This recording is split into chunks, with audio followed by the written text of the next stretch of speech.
Hey there TRW crew, Matt Vassallo here with the rhinestoneworld.com. We're going to show you how to make our beer pong design from start to finish on a shirt. So this is weeding the sticky flock material right here. So we're weeding the second color or the second template of our beer pong design. As you can see, a few holes left hung over, and the reason why we had a little bit too much pressure, I think we cut this one at about 130 grams on our GCC Jaguar 4. So we had a little bit too much pressure, so it actually cut through and got a little bit of the backing that stuck to it. So we got those pulled off. Let's go ahead and get these last few circles out. And there we go. Everything is good with this design. So let's go ahead, get it ready, bring it over to our brushing station, and brush these stones in for this beer pong design. Okay, we're over at our rhinestone workstation now. So let's go ahead. As you can see, we have two different templates for the two colors of this design. We're going to start with the main part of this design, which is going to be our Siam red stones. We're going to use the Korean low lead SS10 stones that are available on the website. We're going to go ahead and apply our first. Now, we always like to use contrasting colors with the sticky flock. This is just to show you can use the pink with the pink workstation. It still works fine. It's all the exact same. Sometimes it's a little bit easier to see with the contrasting colors. So we're going to go ahead and dump our stones out here. The more stones you dump in, the easier they are to brush in. And what we're going to use to start off here is our monster brush. Now this, for a big design like this, the monster brush is great because it gets all your main fills in off the start. So as you can see, everything's brushing in pretty good here, and it gets all of our main design and the main base part of the design in. Most of the rhinestones fall right into place here. And then what we're going to do, as you can see, when you try to get a little bit more detailed with it, sometimes it's easier to do the main part with the monster brush here, and then go ahead and grab your little handle brush just to do the little fine-tuning part when there's one stone missing here or one stone missing there. So let's go ahead and brush all of these off to the side here. As you can see, there's just a couple little circles in there that are flipping around with the monster brush here. So we're just going to brush in that main part, and we're going to grab our little handle brush here. So with the handle brush, you can finesse a little bit more with it. And as you can see, now it's a little bit easier. There's a stone there. Grab some more. Anytime there's a stone that's upside down or missing, all you need to do is grab another little group of stones, brush it over into that area, and then brush it back, and it'll fill in that spot. So if there's a stone that's upside down, the way that the rhinestones are formed is they come to that point. So when they're sitting in that circle, they're kind of teeter-tottering back and forth. So since it's a flat back rhinestone, once you brush a new group in there, the flat part's actually going to get underneath that rhinestone that's upside down, push it out, and replace it with one that's right side up. So that's why they all fall. Everybody always asks, why do the rhinestones fall the right way? Why don't they all fall upside down? And that's the reason why. It's the shape of the rhinestones, the way that you cut your circles, the right size, and then it's just going to replace it with a stone that's right side up. So as you can see, we're done with this part of the design right here already. So we're going to go ahead and grab our hot fix tape and get our hot fix tape done for the first color of this design. So we got all the stones brushed out of the way. You just want to make sure, and we have our anchor system on the left-hand side there. All that is our regular template material that we cut a strip out, and we just use that as our anchor system. So as you can see, we're going to put the hot fix tape down here. We're going to make sure it's applied to our anchor system there on the left side. So once we pull this up, it's never going to leave that anchor system. So what that's going to be, that's going to be your alignment system. So once we bring back this second design, and the way that we form and make all of our sticky flock templates and designs for the downloads is everything's going to line up perfectly, and you have perfect contour square boxes around each color of the design. So we're going to make it as easy as possible for you. So as you can see, we're going to line this up perfectly. It's just lining a box right up on top of another box. Very easy. You know that it's lined up right when you don't see any circles showing through. So you can't see any of the other circles showing through there. We know that this is lined up perfectly, and it's going to line up perfectly when we bring our first color back down to this second color. So we're going to show you the whole process here, and what we're doing here is we're brushing all of the stones into our funnel system off to the right-hand side here.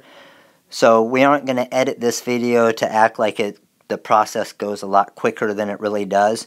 We just brushed out all those stones, and now we're ready for our crystal stones. So we're using the SS10 Korean low lead crystal stones for this design.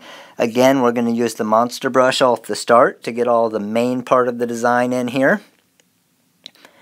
And once we get all of the main parts of it in, then we'll switch over to our regular brush and do the little finesse part. So as you can see, these stones are going to go in pretty easy. It's a very simple process. It's just a matter of getting the right touch down, the right pressure, the right movement, depending on if you're going to go in little circles or off to the side or whatever is going to be most comfortable for you. It's pretty much practice makes perfect with something like this. It's always going to look very easy when we do it right here. We aren't doing any kind of special editing on the videos. It's just a matter of when you do it every single day, you know the touch, you know the way that they're not going to flip out, and makes the process very easy. So as you can see, we're already pretty much done with this part of the design. Now I do see one circle over there that's upside down. So what I'm going to do, instead of grabbing a pair of tweezers, I'm going to actually bring more stones in to that area, brush them around. It's going to go ahead and replace that stone right there that was upside down. There we go. Let's brush the other ones back. And we are all good, and this part of the design right here is done. So now what we have to do is we need to get all of these Korean crystal stones out of the way, and we're just going to bring back down our hotfix tape. Now, the way our alignment system works here, it's very easy. You can literally close your eyes, bring this back down. You can still see the hotfix tape over there to the left. We drop it straight down, lines up perfectly. You don't have to eyeball it. You don't need any kind of special systems to line it up. It's a matter of a sticky piece of material on the left-hand side there, anchor it to that, and bring it back down. So our design's lined up perfectly, and we are completely done with the transfer of this design. So let's go ahead and put it on the backer sheet of our hotfix tape again, and we are ready to bring this over to our shirt and our heat press and get this pressed on the shirt for sale. So now we're over at our heat press here. We're using the 16 by 20 Hottronics auto clam here. This is one we purchased over at Imprintables Warehouse. And we're using the next level shirt here. This is one of the V-neck fitted shirts, and here's our design that we just made.